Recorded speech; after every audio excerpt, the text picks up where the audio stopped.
Good morning, good morning, good morning guys. So, isi-share ko ulit yung lunch ko today. Huwag kayong magugulat kung marami akong gustong kainin kasi hindi ako nag-breakfast. Pero unang-una sa umaga pagkagising ko, bukod sa iinom ako ng water, warm water, nag-yogurt po ako lagi. So, nagmamadali ako kanina, wala akong time, kaya dito na lang ako sa car. At ang yogurt ko ay syempre R1. At syempre, hindi mawawala ang milk protein. Orange siya kasi vegetables. Alam mo yon, hindi ko na kailangan nguya ng vegetables. Iniinom ko na lang siya ngayon. Para din to sa mga taong walang oras at sa mga tamad kumain. 'Di ba? Mas mabilis kasing iniinom. Tabas milk protein, kulay yellow. Hindi siya lasang gulay. Tapos, meron akong rice ball. Alam nyo ba kung magkano to? Sa halagang 213 yen, makakakain ka ng salmon. Oo, salmon. As in, real salmon. Salmon yan. Pakita ko sa'yo.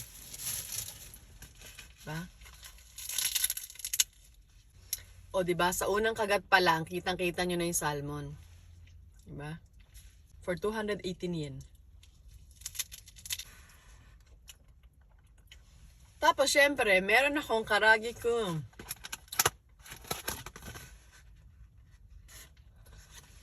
Kulay yellow siya. Regular yung binili ko today. Noong nakaraan, di ba, red, spicy.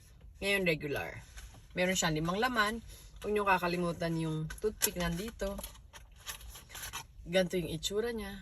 Regular siya na fried chicken.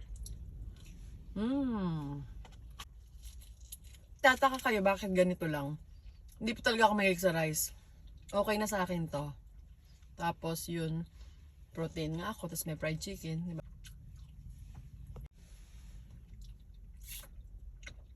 Lagi ako may oranges.